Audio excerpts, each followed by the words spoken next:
Hello and welcome to this video looking at one of the electric circuits high demand questions. We're looking at question 10 in this video. The picture shows a person using a set of electronic body fat scales. When the person stands on the scales, a small harmless electric current passes through the person's body. The scales then calculate the resistance of the person's body and convert the resistance into a prediction of body fat content. Okay. The scales contains two 3-volt cells joined in series. Calculate the resistance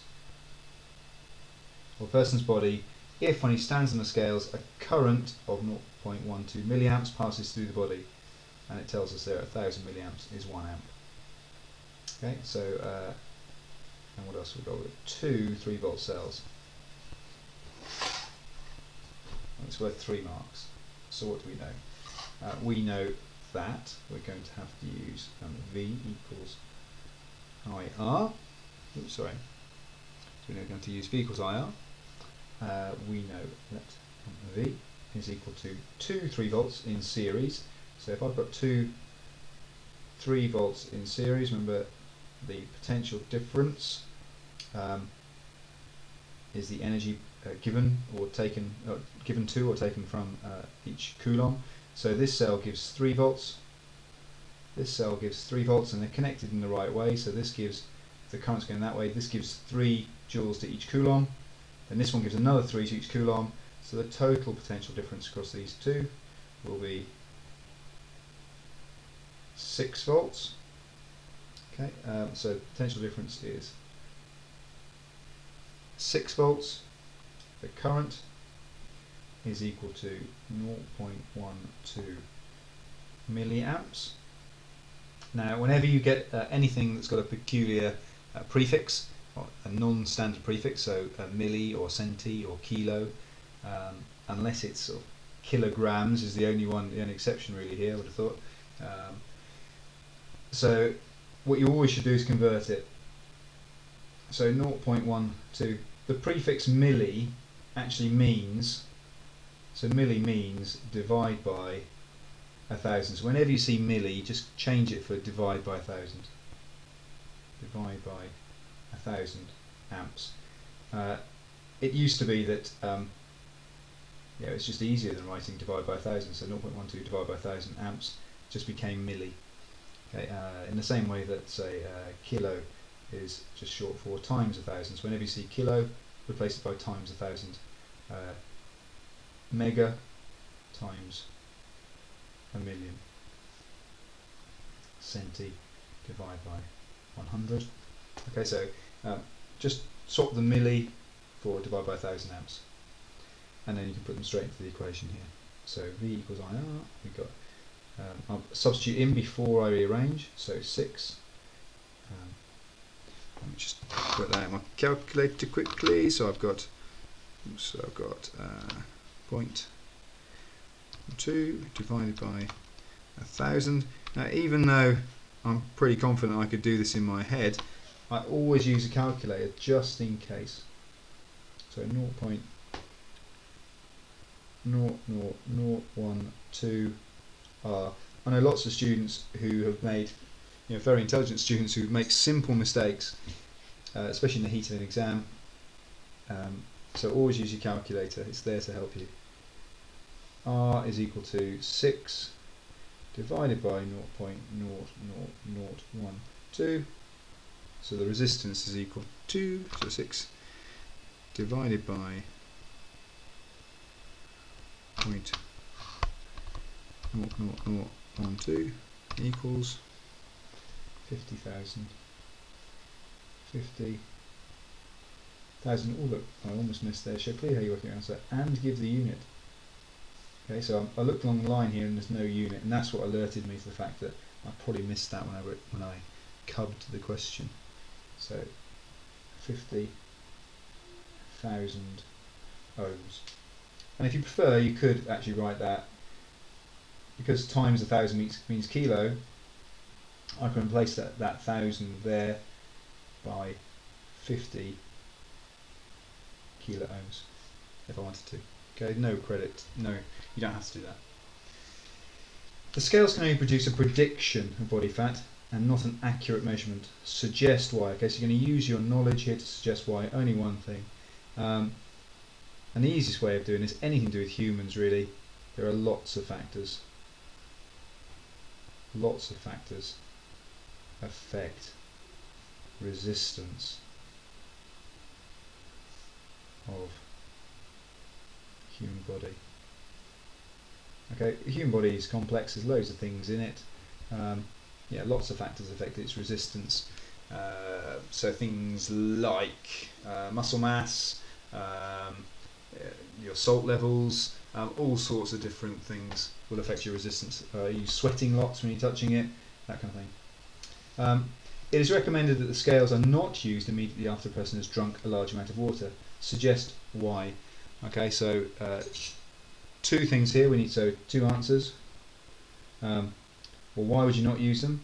There's only two reasons really. Either one is it's dangerous. Well, it's a very low potential difference. It's not going to be dangerous. The other one is that you're not going to get you're not even going to get an accurate. You're not even going to get a good prediction. Gives very so not able to give sensible prediction or close prediction. And why not? Water affects resistance of body. So water most definitely affects the resistance of the human body. So people who have high water content, that means if you've got lots of salts in your body, the salts can move more easily, carry that current more easily, so you're likely to have a lower resistance.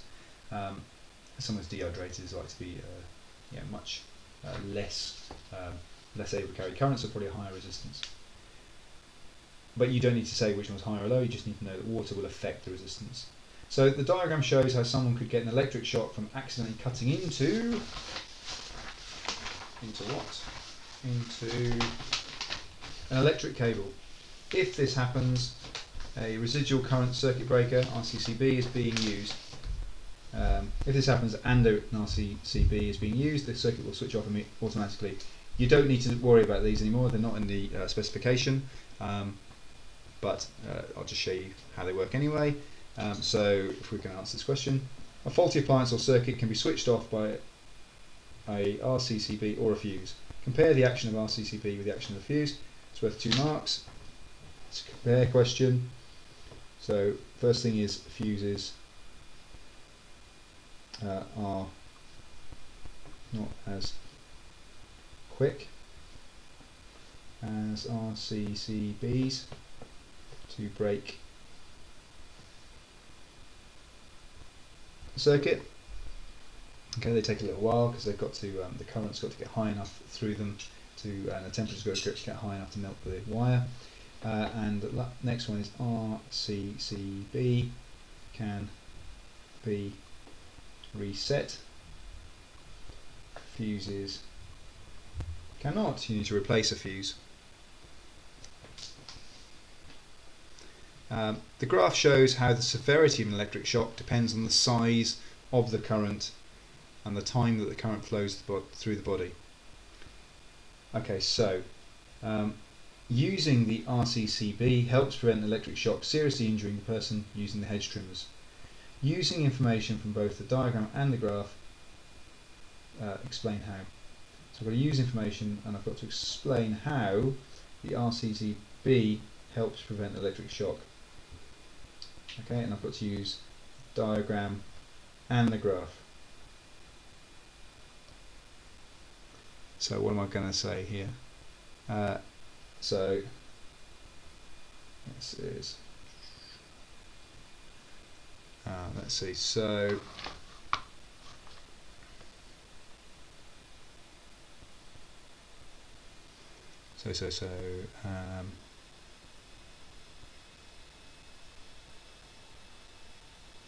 well, I feel like this is going to be the same. Compare the action of an RCB with the action of a fuse. So RCCB is very, very quick.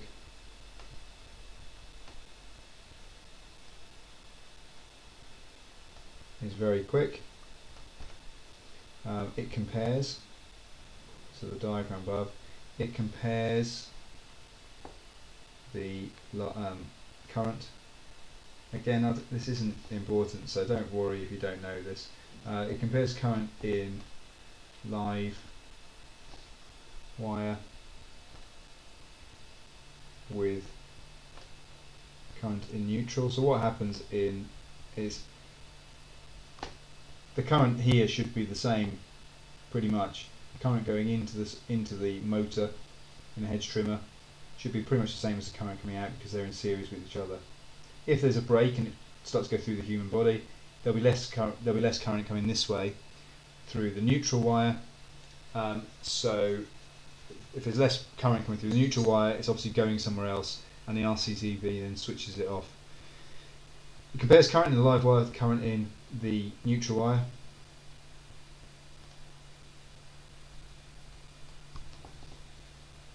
And switches off if there's a difference. Switching off if a difference.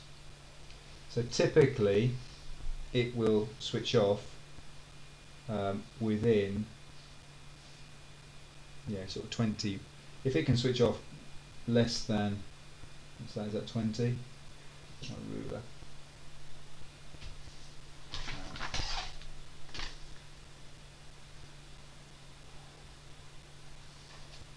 So if it can switch off,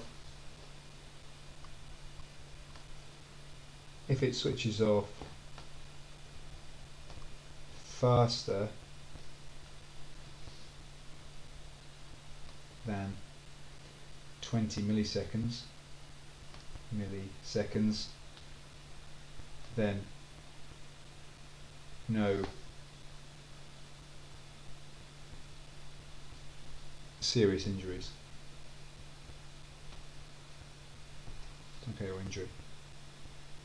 Okay, as I say, lots of parts of that question actually that are not relevant for the current specification. So do check with your revision guide to make sure that you're happy that RCCBs aren't in there anymore. And hope that helps. Take care.